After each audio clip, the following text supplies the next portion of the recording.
So, all right. So everyone, thank you so much for taking time off your busy work schedule and your family schedule to take part in this webinar on how to incorporate exercise in your lives right now, even as cancer patients. So a very brief introduction about myself. My background, I am a registered nurse. I used to specialize in geriatric care, meaning to say that I took care of elderly patients. And of course, when you are taking care of the elderly, many of them are frail and vulnerable, and cancer is certainly one of the most common chronic conditions affecting the elderly people. Now, that said, after a few years in nursing, I realized that preventive healthcare was the way to go. And to actually improve my practice as a nurse, I went on to study fitness training. And so this is why I'm here right now sharing with you the importance of exercise, especially right now when you are recovering from cancer treatment, and how you can actually meaningfully use exercise to improve the quality of life. So without further ado, I'm going to do a share screen right now. All right. Okay.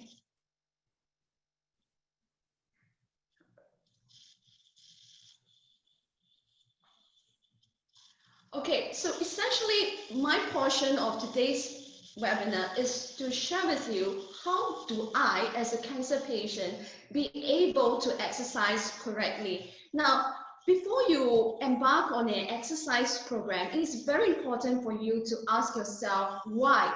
Why do I need to exercise? And why would I want to exercise? Now, for everything that we say right now and in this webinar, if you can't find your why, it would be very hard, very challenging for you to sustain a meaningful exercise program. Now, as what Dr. C has mentioned just now, exercise has a huge variety of benefits on your body, physically, mentally, and emotionally. Now, for us as healthcare professionals, before we prescribe a certain exercise program to you, it's very important that this exercise program fits into your lifestyle and fits into your goals, your needs, your preferences, and of course, your entire vision of yourself. Where do you see yourself in the next 6 months, 1 year, or even 5 years after recovering from this cancer treatment? And so from this question, why do I want to exercise? And that's how we are able to start asking questions like, how do I exercise correctly? How do I exercise in a way that is correct for my body, for my situation, for my lifestyle, that is suitable to my family, social structure as well. And then from there, we can actually even expand it out. What kind of exercises do I want to do that will actually benefit me right now and in the long run? Now, there are many different reasons why people exercise. Now, the most common reason of people exercising is definitely looking good.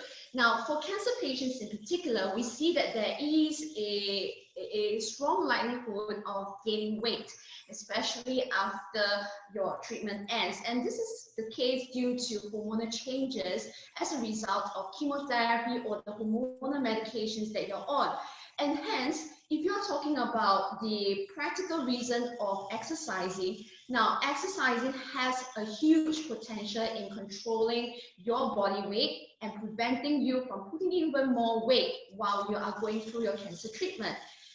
Even after cancer treatment, if you have put on quite amount of weight, now exercise also goes a long way in terms of normalizing your weight and reducing your weight back into the healthy range, so that you not only protect your body mass index, you're actually reducing the risk of developing cardiovascular diseases, diabetes, and all other chronic diseases that's associated with obesity, as what Dr. C has shared with you all just now. Now, the next important reason why you might want to consider exercising is because exercise actually has a very strong, profound effect on your mental health. Now, why is exercise so good for stress relief? It's precisely because exercise creates a lot of feel-good hormones, a lot of feel-good brain chemicals. So one of which would be dopamine, another would be serotonin, and all these hormones actually create a very strong effect of well-being in your body, especially after you have taken part in a fun and invigorating exercise session. And so that's why, in order to cope with cancer treatment, in order to cope with the trauma, the stress of going through cancer treatment, it is vital that you should participate in some form of light exercise at least to actually maintain a basic level of mental well-being. Now, the third most important reason for exercising is definitely to keep yourself healthy. Now, in the first reason where I mentioned about losing weight, maintaining a healthy weight to minimize the risk of developing cardiovascular disease. Now, the fact is that a lot of cancer patients, they end up developing they end up not dying from cancer, actually. A lot of cancer patients, what happens is that many years down the road, because of the deconditioning, because of the fact that they feel weaker, they are no longer as physically active, multiple lifestyle choices, all of which compounded on the fact that the bodies are weakened by cancer and cancer treatment itself, they end up developing chronic cardiometabolic diseases. So what are cardiometabolic diseases? So you could be thinking of things like a coronary artery disease, which means there are blockages in your heart arteries. It could be things like diabetes or other forms of chronic blood abnormalities like high blood cholesterol, even high blood pressure, all because of the fact that, because you went through cancer and cancer treatment, now your body is actually more predisposed to developing all these kind of chronic diseases. And therefore, exercise has to remain a huge part of your life just to mitigate the risk of developing such cardiometabolic diseases.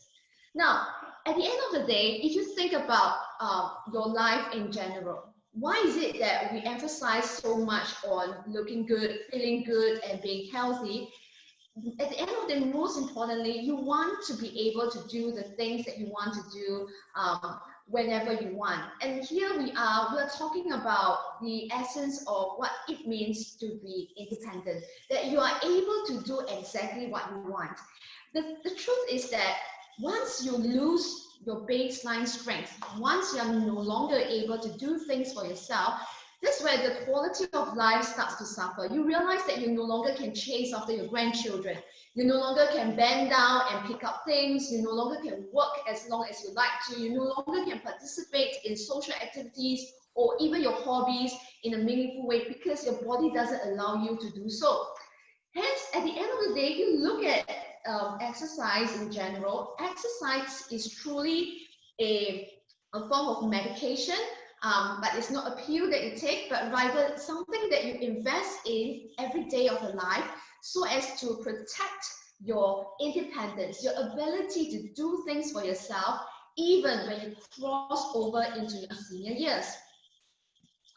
And so at this point in time, you might actually start to think about what it actually means to be independent. Now, for different people, being independent means differently. For a young mother, it could mean that she could be able to grow old and see her children grow up and graduate from university, set up their own families. For someone in the middle age, it could be that way, or a single career-minded woman, or it could be that she could be able to live by herself alone without depending on a helper, or someone who is in her 50s or 60s, they want to see their grandchildren having their own families as well. So for different people, being independent means different things. But at the end of the day, why is it so important to ask this question is because that would drive you to continue to stay on a structured exercise program or having a certain set of exercise habits to keep you going, to help you to achieve the vision that is to do the things that you want to do without relying on other people. Now, With that said, now you can actually start thinking about what kind of exercise that you can do or you ought to do. Now, as what Dr. C has shared towards the end of her presentation just now, generally speaking, there are actually 3 kinds of exercises that you should be looking at doing in your daily life. Now, what are these 3 exercises? Number 1, we are talking about aerobic exercise. So you could think of things like jogging, brisk walking, or cycling, swimming, anything that drives up your heart rate a little bit more. Now, the main purpose of aerobic exercise is really to strengthen your heart and your lung function. Now, think of it this way. If your heart is the muscle that pumps blood to the rest of the body, now, wouldn't it make sense for you to make sure that your heart is strong enough to pump blood, oxygen, and nutrients in an effective manner so that you don't feel breathless so easily, so that you can maintain good cardiovascular health even as you age, even after you recover from cancer treatment. And so that is why aerobic exercise needs to be a main part of your exercise program. And so when Dr. C talks about MET, all right, we are talking about the metabolic equivalent task. Essentially, it means that you need to feel like you are putting in some form of physical exertion. Now, how do you know that you are putting in enough physical exertion? So one way it could be assessing how you're able to keep up with talking to another person if you're doing the exercise. Are you able to maintain some form of conversation, but you're slightly breathless, or have you completely lost control of your breath and you're huffing and puffing away? Now, of course, when you are recovering from cancer or you're going through cancer treatment, huffing and puffing is definitely not the way to go to do exercise. However, you should still endeavor to maintain a slight higher intensity, all right, a comfortably challenging intensity where you are able to talk to another person, but still feel that your heart is pumping a little bit faster, so that you are ensuring that you are training your heart, you're training your lungs to actually supply oxygen, nutrients to the rest of your body in a more effective way. Now, the second type of exercise is resistance exercise. Now, the main purpose of resistance exercise here is to strengthen the musculoskeletal system. Now, what is the musculoskeletal system? Essentially, it refers to your muscles itself, all right, your tendons, your ligaments, and especially your bones. Now, the reason why we are emphasizing so much on resistance exercise is because of the fact that many of us, especially women, we tend to see decline in our bone mass density, all right? Now, why is this very important? Now, the thing is that what afflicts elderly people the most is osteoporosis. Now, you might actually have known someone in your social circle who might have suddenly fell down in the kitchen, and it was not because they tripped and they fell. It was a bizarre way in which they fell. They suddenly just dropped, they fell, and they broke their hip, and they were essentially bedbound for many weeks. And even after they recovered, they were discharged from the hospital, they were no longer quite the same as they used to be last time. Now, this is exactly one of the repercussions of having osteoporosis, where your bones become so brittle that it is very easy for you to break your bones even after a small fall. And that is something that you don't want to happen to you, especially when you start advancing in age, because that will certainly decrease your quality of life, excluding the fact that you are going through cancer treatment or having just recovered from cancer.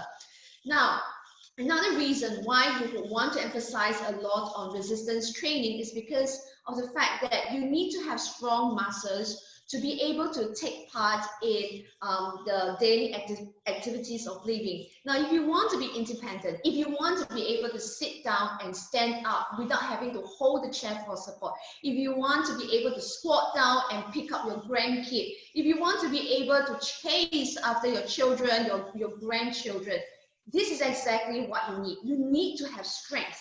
And where does the strength come from? If you don't train your body cannot become strong enough to do the very things that you want to do.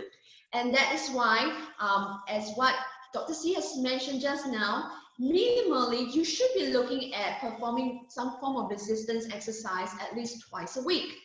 Now, we are moving on to the last type of exercise, which is gentle stretching. Now, why am I including stretching in this presentation? Is because many of us, we probably weren't very physically active to begin with. And now what happens is that when you're not very physically active to begin with, your muscles start to stiffen up, it starts to shorten. And you'll find that your range of motion may not be as good as it was a few years ago or many years ago. Maybe perhaps 10 years ago, you were able to, bend over, reach down and touch your toes, but now you could no longer do so. Or you used to be able to do a certain side bends, and now you can't because your back feels so stiff. Now, what stretching does is that it actually helps to soften your tissues. It actually helps to lengthen your muscles so that you are able to become more mobile, more flexible. And when combined with strength, you're going to find that you not only are strong enough to do certain things, you also have the range of motion to do the movements, to complete the activities that you want to do. And so these are essentially the 3 different types of exercises you should be doing regularly in your daily life. Now, then you're going to ask, so how am I going to do these 3 different types of exercise? Now, for aerobic exercise, as again what Dr. C has shared just now, minimally you should be targeting 150 minutes per week. Now, what this translates into would be minimally 20 minutes of brisk walking, jogging, swimming, or cycling every single day. Now, if you can't do aerobic exercise every day, now you could actually mathematically divide your 150 minutes into, say, for example, 3 days. If you do 3 days, then that would be 50 minutes. If you could actually do 5 days, even better, then you could actually invest 30 minutes for 5 days each week to do something that you like brisk walking or jogging. Essentially, again, the main aim of aerobic exercise is actually to keep your heart and your lung function healthy. And also for the fact that when you actually exercise regularly, it improves your insulin sensitivity and it reduces the risk of you developing chronic diseases like cardiovascular disease, diabetes, and all other kind of cardiometabolic diseases. Now, for resistance exercise, it is very much simpler in the sense that you don't have to do as frequently as aerobic exercise. However, you still should be looking at performing some form of resistance exercise 1 to 2 times a week, meaning to say that you should be maintaining your muscle tone and to be able to maintain some certain level of strength that will allow you to pursue your hobbies and the social activities in your daily life. Now, what are some kinds of resistance exercises that you can be doing? So things would be like using a resistance band, all right? Or using body weight to do your exercises. Or if you have access to a gym or something else, or you have a home gym, you could actually use free weights like dumbbells, kettlebells, or even machines to achieve the goal. Last but not least, stretching. Now, stretching, that is very much dependent on your baseline flexibility. Now, the stiffer you are, it would definitely be prudent of you to do stretching more frequently, just so that you can actually optimize your range of motion. However, if you are very flexible to begin with, you probably could just only do stretching once a week just for maintenance. Now, what are some examples of stretching? Now, yoga and Pilates are exercises, forms of exercises that provide plenty of opportunities for you to stretch your muscles, to lengthen your muscles, while at the same time strengthening your muscles. So these are some of the examples that you can consider in terms of incorporating exercise in your daily life.